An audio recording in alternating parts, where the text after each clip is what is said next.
Di awal video, kita diperlihatkan sungai dan dua burung-burung. Di sana ada rumah. Di bilik itu ada seseorang wanita yang sedang tidur. Wanita itu ternyata ketiduran. Dia pun mandi. Sesudah mandi dia pun pergi ke sekolah. Di depan rumahnya ada seorang lelaki. Lelaki itu menghantarnya ke sekolah. Saat di sekolah ramai orang melihatnya, dia pun senyum.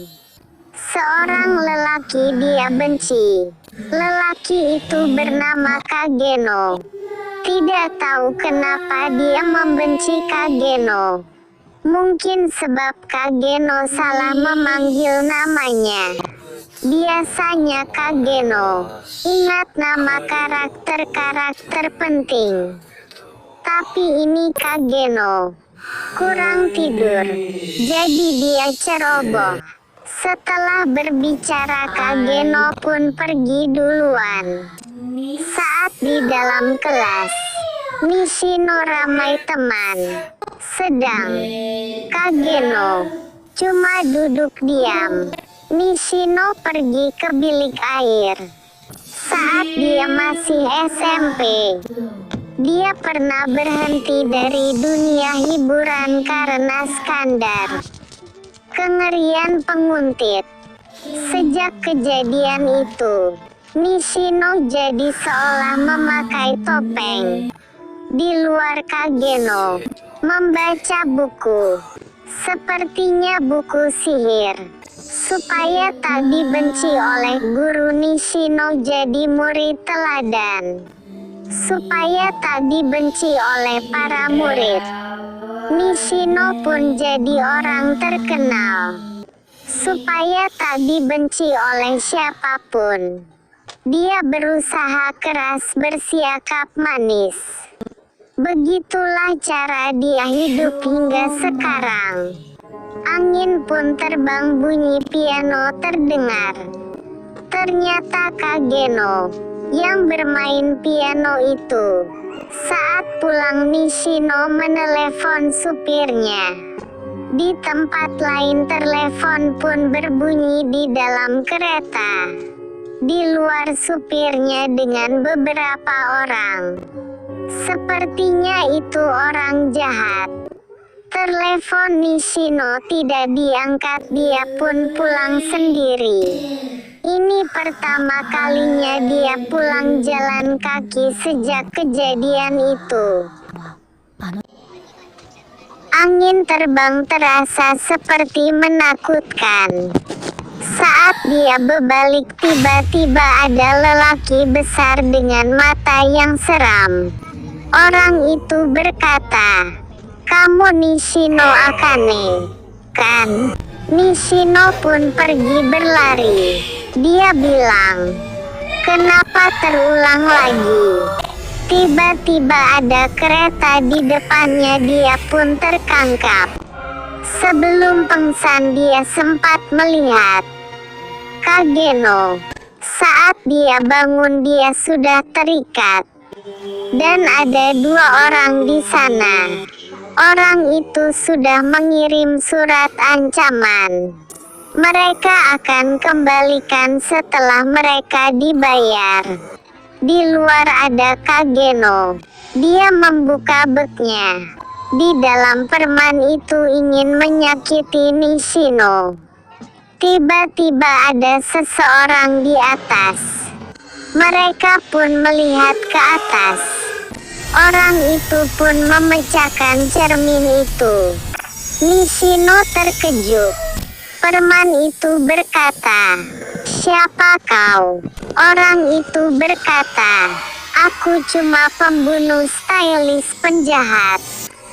Permen itu ingin menembaknya, tapi sebelum dia menembak, tangannya sudah tertusuk pisau. Kageno pun menghajar permen itu sampai pingsan. Seorang permen itu membuang senjatanya. Sejak dikeluarkan dari tentara, Superman itu merasa bosan.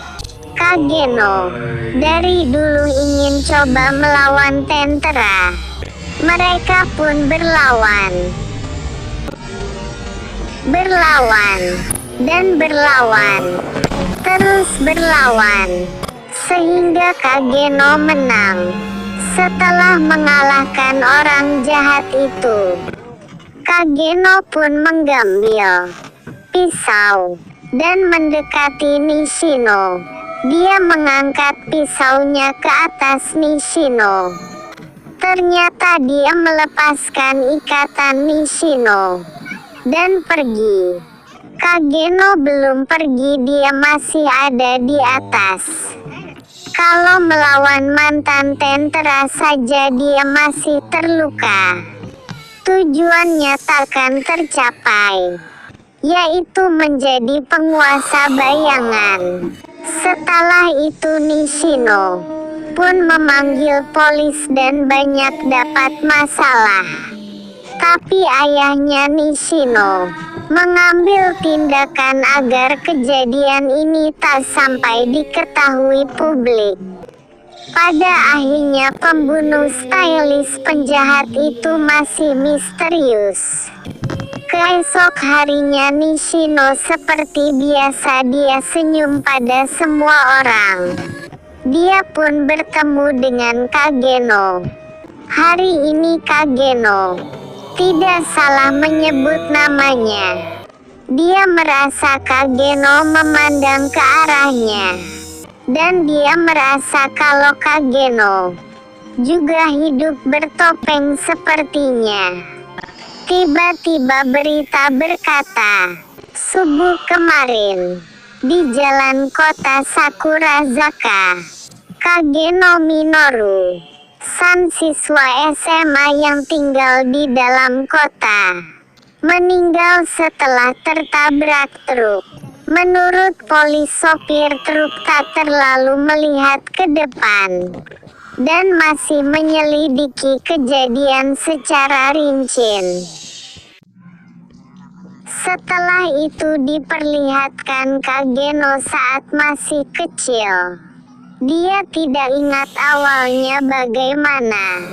Sejak dari kecil, dia sudah mengaguminya, layaknya semua bocah yang ingin menjadi pahlawan.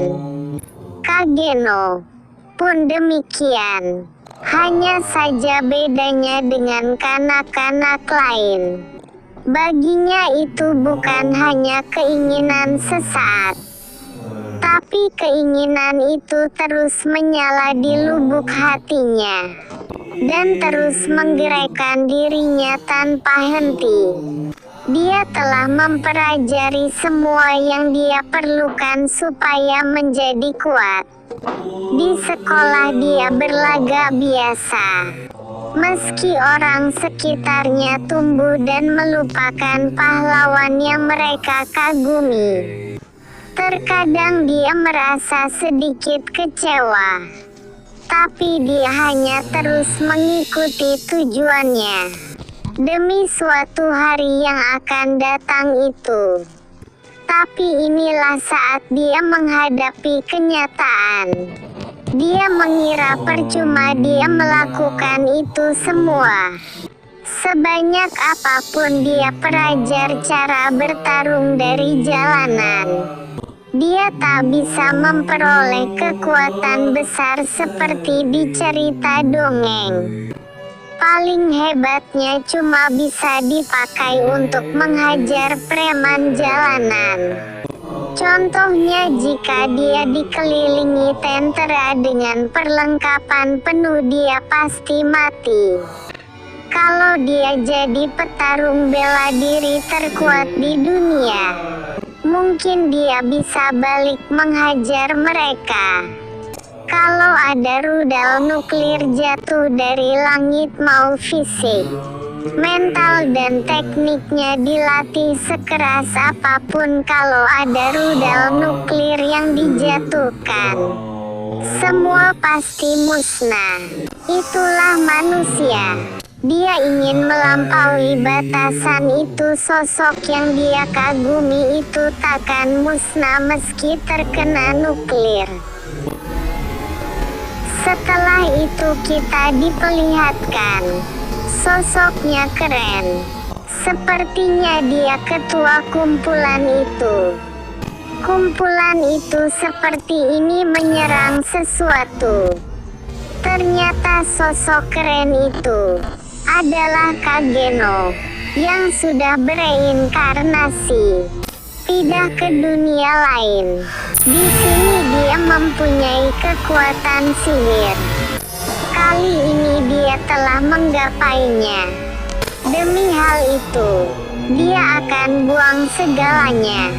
Tapi tidak pasti dia buang semuanya. Kalau dengan itu dia bisa jadi sosok itu. Kalau dengan itu keinginannya akan terwujud. Bukan sebagai pemeran utama ataupun juga bos terakhir, tapi sebagai sosok yang menyusup ke dalam dongeng dengan bayangan.